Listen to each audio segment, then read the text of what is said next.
नमस्कार, बात पते की में आपका स्वागत है। मैं हूं विद्याशंकर तिवारी और मुद्दा है दो उपचुनावों का रिजल्ट। एक जगह कांग्रेस जीती है और एक जगह बीजेपी जीती है। अब सवाल ये उठ रहा है कि इस चुनाव परिणाम में क्या संदेश छिपे हैं। हाईकमान, दोनों पार्टियों के हाईकमान को इससे क्या सीख लेने की ज़रूरत है और वो क्या इशारा कर रहा है, इस पर बातचीत करेंगे। और बातचीत करने के लिए हमारे साथ मौजूद हैं हमारे सहयोगी विष्णु शर्मा। तो आपने रामगढ़ वाला रिजल्ट देखा और रामगढ़ के कभी ज्ञानदेव आहूजा जी वहाँ का प्रतिनिधित्व करते थे। उनका टिकट काट करके बीजेपी ने पहले भी काट दिया था और अब जब ये बाई इलेक्शन हुआ तब भी उनकी जगह पे दूसरे को उतारा था। और नतीजा ये हुआ कि वो सीट बीजेपी के हाथ से निकल गई और एक तरह से वो बीजेपी का गढ़ माना जाता है। जबकि गढ़ मतलब ये समझिए कि 2 बार से लगातार ज्ञानदेव आहूजा जीत रहे हैं, 2008 और 2013 में। उससे पहले 2003 में वहाँ जो जुबैर खान होते हैं, AICC के मेंबर हैं, वो जीते थे ज्ञानदेव आहूजा, और उससे पहले ज्ञानदेव आहूजा जीते थे। यानी पिछले 4 चुनावों में 3 बार ज्ञानदेव आहूजा वहाँ जीत चुके हैं। तो यानी आप ज्ञानदेव आहूजा की जो छवि हो, कट्टरवादी की हो, JNU में कंडोम मिले, इस तरह की बातें वो करते हो, लेकिन कहीं ना कहीं उस आदमी ने उसी छवि का तो वोट है। हाँ, लेकिन ये जरूरी नहीं है कि खाली एक छवि के आधार पर कोई इतना वोट पा रहा हो। वो जमीन पे कहीं ना कहीं काम करता होगा। हाँ, बिल्कुल काम किया होगा, काम करता होगा। और तो ऐसे में मैसेज ये जा रहा है कि रामगढ़ में राम भक्त हार गए। तो आपने केवल पब्लिक प्रेशर में दोनों बातें, वहाँ रकबर खान की लिंचिंग होती है, देश के लिए बड़ी शर्मनाक बात होती है कि मारा जाता है, लेकिन रकबर खान कौन है? या गोकशी के लिए सबसे बड़ा एरिया जो माना जाता है वो अलवर माना जाता है। तो कहीं ना कहीं वह टकराव हो रहा है। और ऐसे में क्योंकि बीजेपी की जैसी छवि है, कोई संघ से आ रहा है, कोई BHP से आ रहा है, वो BHP सपोर्टर रहे हैं, ज़्यादातर उनके रहे हैं। तो ऐसे में जाना, उनका टिकट कटना, जो आदमी पिछले 4 चुनावों में से 3 जीत चुका है, हैट्रिक बनाने के ऊपर था, उसका टिकट कटना, हाईकमान को पब्लिक प्रेशर में आके या मीडिया प्रेशर में आके उन्होंने उसकी टिकट काटी, उसका खामियाजा उन्हें सीधे भुगतना पड़ा। यहाँ तक तो हाईकमान ने उनकी महत्व समझा कि जब वो पिछले वाले चुनाव में, मेन चुनाव में, जब वो जा करके बागी होकर के चुनाव लड़ गए थे तो उनको मना करके उपाध्यक्ष बना करके आप लौटा करके ले आए थे। लेकिन ये समझ में नहीं है कि ज्ञानदेव आहूजा ने जमीन पे काम किया है तो उसको रिकॉग्नाइज करें, उसको टिकट दें। शायद ज्ञानदेव आहूजा लड़ते तो डिफरेंट। हाँ, कभी कभी क्या होता है, अगर किसी ने कोई बयान दिया तो आप उसको समझा सकते हैं। तो बीजेपी का तो बड़ा तंत्र है, उसके बीजेपी के अपने संगठन मंत्री होते हैं जो प्रचारक ही होते हैं, प्लस RSS के प्रचारक होते हैं और तमाम सारे संगठन और होते हैं जिनके जरिए वो लोग जुड़े होते हैं। मतलब इसमें बीजेपी हाईकमान के लिए क्या संदेश छिपा है? कांग्रेस ने तो शतक लगा लिया। नहीं, यही मैसेज है कि आप एक सीट हार गए। आप एक सीट हार गए और इसलिए हार गए कि आपने एक जिताऊ उम्मीदवार को, जिसके करेक्टर पे वैसा सवाल नहीं था, करप्शन का नहीं था, जिसको लेकर के उसने कोई करप्शन किया हो, जो बीजेपी की छवि है, तो आप ये समझ लीजिए या तो आप हिंदूवादी छवि छोड़ दीजिए। तो वहाँ ये बयान, तो फिर गिरिराज सिंह भी उसमें आते हैं, ऐसे तमाम लोग आते हैं। तो या तो अपनी ट्रेनिंग प्रॉपर कीजिए कि जहाँ ये ऐसे बयान न आए जो आपकी छवि को नुकसान पहुँचा रहे हैं, और अगर आ रहे हैं तो फिर उसकी बाकी चीज़ों पर ध्यान दीजिए कि उसको आप कैसे मैसेज दे सकते हैं कि सारी चीज़ें छोड़ दे, और या ऐसे लोग पार्टी में ना आए। अच्छा, चलिए, यहाँ की तो बात हो गई, कांग्रेस ने शतक लगा लिया, कांग्रेस खुश भी है। अब बात करते हैं हरियाणा की। इससे भी ज़्यादा चौंकाने वाला नतीजा हरियाणा का माना जा रहा है, क्योंकि जिंद में बीजेपी आज तक कभी जीती नहीं थी और बेसिकली वो इनेलो का गढ़ माना जाता है। बीजेपी के पक्ष में ये गया कि एक तो जिस प्रत्याशी के, मतलब वो डॉक्टर साहब थे, उनका नाम है डॉक्टर हरीशचंद्र मिड्ढा, वो 2 बार से विधायक थे और उनके निधन के बाद उनके बेटे को बीजेपी ने टिकट दे दिया था। इसका भी उसे फायदा मिला और ये कहीं भी नहीं लड़ाई में माना है। यहाँ से यही सीखना है रणनीति। हाँ, कि आपको बीजेपी की सीट लानी है। हाँ, जो उन्होंने राजस्थान में गलती की, हाँ, कि अगर आपने ज्ञानदेव आहूजा को हटाया है, कई बार होता है कि उनके परिवार के व्यक्ति को आप टिकट दे देते हैं, पार्टी टिकट दे देती है, किसी वजह से हटाना पड़ रहा है। दयाशंकर उदाहरण है, स्वाति सिंह केस में, जो मायावती केस में आप स्वाति सिंह को ले आए, पार्टी को एक बढ़िया वक्ता मिल गई और अब तो मंत्री मिल गई योगी को और जीत भी गई वो।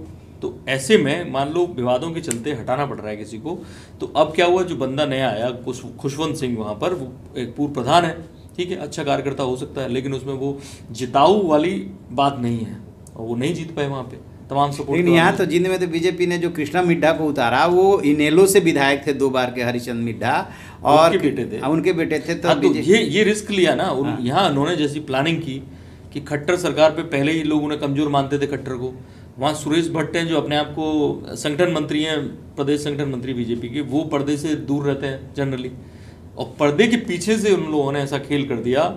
और जाहिर है इसमें एक टिकट बंटवारा या टिकट का सिलेक्शन, उम्मीदवार का सिलेक्शन बड़ी बात है। जो टिकट बंटवारे में, उम्मीदवार के सिलेक्शन में जो राजस्थान में बीजेपी से दिक्कत हुई रामगढ़ में, वो यहाँ इन्होंने फ़ायदा ले लिया। यहाँ पे हरियाणा के परिणाम का दो ही संदेश माना जा रहा है। एक तो बीजेपी का उसमें कमल खिलाना जिंद में, और बाकी सब उम्मीदवारों के जो जित पार्टियों के उम्मीदवार थे वो जाट थे, और ये एक गैर जाट थे। इसका भी कुछ इन्हें फायदा मिला। इसका फायदा है, जाहिर है ये सारी चीज़ें उन्होंने ध्यान रखी होंगी, लेकिन कांग्रेस हाईकमान को जरूर मैसेज। नहीं, दूसरा मैं ये कह रहा था कि जो सबसे बड़ा मैसेज है, बीजेपी जितना ही महत्वपूर्ण मानता हूँ, वो इनेलो के लिए है कि जब से पारिवारिक झगड़ा हुआ दोनों भाइयों में, अजय चौटाला और अभय चौटाला में, और दुष्यंत चौटाला और अजय चौटाला और दिग्विजय ने अलग अपनी पार्टी बनाई, जननायक जनता पार्टी, उसके बाद से ये पहला चुनाव था और एक तरह से उनकी अग्नि परीक्षा थी। खास बात ये है कि इनेलो यहाँ 5वें नंबर पर 3,500 भी वोट नहीं पाई।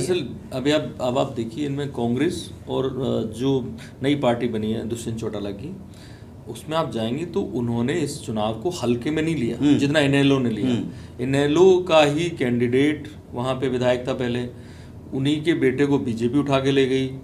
उनके सामने इतना बड़ा चेहरा उतर गया, दुष्यंत चौटाला ने अपने भाई को उतार दिया दिग्विजय को, और उधर जो रणदीप सुरजेवाला, कांग्रेस राहुल गांधी के खास कैथल के विधायक, मतलब इससे एक मैसेज तो जाता है हाईकमान, कांग्रेस हाईकमान ने इस चुनाव को, जबकि उन्हें मालूम है कि इनेलो का कब्जा था, उन्होंने उसको नॉन सीरियस वे में नहीं लिया, गंभीरता से। अब इस पे ये अलग बात है कि रणदीप सुरजेवाला का आना, वो उस पे सवाल उठ सकते हैं। हाँ, उनको नहीं आना चाहिए था, किसी और पे दाव लगाना चाहिए। क्योंकि इससे मैसेज ये जाएगा कि राहुल गांधी का खास आदमी हार गया। रणदीप सुरजेवाला, हम लोग मीडिया के जानते हैं कि धीरे धीरे पिछले 2-3 साल में उस बंदे ने अपनी ऐसी पहचान बनाई, स्टेचर उनका बढ़ा हाईकमान के नजदीक। कहीं ना कहीं हरियाणा के जब कांग्रेस सत्ता में है तो सीएम के दावेदार। और नहीं, आप देखिए ट्वीट देखिए, उनकी मीडिया मैनेजमेंट देखिए, मंत्री रह चुके हैं। उस बंदे ने अच्छे से मैनेज किया अपने आप को। नेशनल में उनकी जगह बनती है। वो कैथल से विधायक हैं, उसके बावजूद वो जींद से चुनाव लड़ते हैं और फिर तीसरे नंबर पे आते हैं। इसका नुकसान होगा, इसका मैसेज राहुल गांधी को, और हरियाणा में तो गया ही गया, तो वो किसी दूसरे पे दाव लगा सकते थे। लेकिन एक चीज़ क्लियर है, जो इनेलो ने गलती की, उन्होंने कोई ऐसा चेहरा नहीं उतारा जिससे लगे, बल्कि 5वें नंबर पे चलेगी इनेलो। हाँ, 5वें नंबर पे जमानत जब्त है। यानी आप जानबूझ के हारने में, उनसे बढ़िया प्रदर्शन तो वहाँ की जो दूसरी पार्टी है, वो एक नई पार्टी बनी है, वो 13,000 वोट लेकर के आई। हाँ, लोकतंत्र सुरक्षा पार्टी। हाँ, लोकतंत्र, वो राजकुमार सैनी की। हाँ, तो वो सब लोग सीरियस हैं। हाँ। आप सीरियस नहीं हो तो आपने ये नहीं सीखा, आपके हाईकमान को सोचना चाहिए। वो भाई से झगड़ा करने, भतीजों से झगड़ा करने में रह गए। तो कांग्रेस को भी सीखना चाहिए कि अपने तुरुपकीकों को ऐसे बर्बाद ना करो। खास तौर पे राहुल गांधी के जो करीबी लोग हैं, अगर आप उनको ऐसे उतारेंगे तो सीधा सीधा मैसेज जाएगा कि राहुल गांधी हार रहे हैं। हरियाणा अभी मैसेज हो सकता था, लेकिन आपने वो मैसेज देने में एक तरह से गलती की। एक मैसेज तो गया कि हाँ सब हम बड़े उम्मीदवार को उतार रहे हैं, लेकिन इतना बड़ा भी मत उतार दीजिए जिन जैसे छोटी जगह पे। या तो वो रणदीप सुरजेवाला ना खुद अपनी वैल्यू समझ रहे हैं, हालांकि उन्होंने कहा कि मुझे पार्टी ने उतारा। अब वो उनके पास, वो कहते क्या, वो वाकई में जो एक जगह से विधायक है, वो दूसरी जगह विधायक के लिए क्यों लड़ेगा? सामान्य तौर पर ऐसा होता है कि विधायक है तो संसद के लिए लड़ सकता है, सांसद के लिए होता है ऐसा कि उतारो ये मजबूत है। लेकिन एक विधायक है, दूसरी जगह से उतारना, फिर वहाँ के अपने क्षेत्रवासियों को उन्हें कन्विंस करना कि मैं यदि यहाँ से जीतता हूँ तो मैं कैथल छोड़ दूंगा, ये बहुत सारी चीज़ें मायने रखती है। तो कुल मिला जुला करके मैसेज यही है दोनों पार्टियों के लिए कि एक पार्टी अपने कार्यकर्ता को भूल गई, पुराने कार्यकर्ता को, जो सिर्फ उल्टे सीधे बयान ही नहीं देते, ज़मीन पे काम भी किया था। उसका नतीजा सामने है, 12,000 के आसपास वोटों से बीजेपी वो अपना एक तरह से गढ़ ही है। जब कई बार वहाँ पे जीतते थे तो रामगढ़ से हार गई।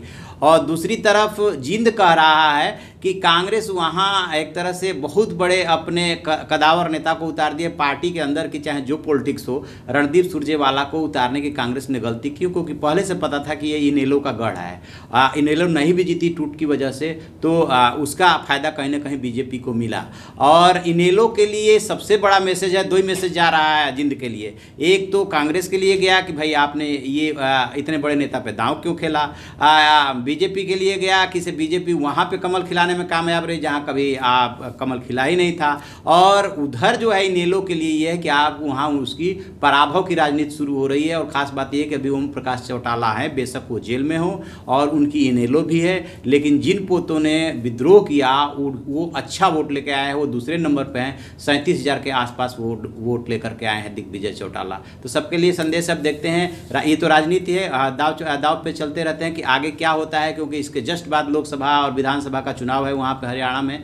तो जो भी होगा इसमें अपडेट हम आपको बताते रहेंगे। यदि आपको हमारी ये वीडियो पसंद आए तो उसे लाइक कीजिए, शेयर कीजिए और कमेंट बॉक्स में सजेशंस जरूर लिखिए। थैंक यू, नमस्कार।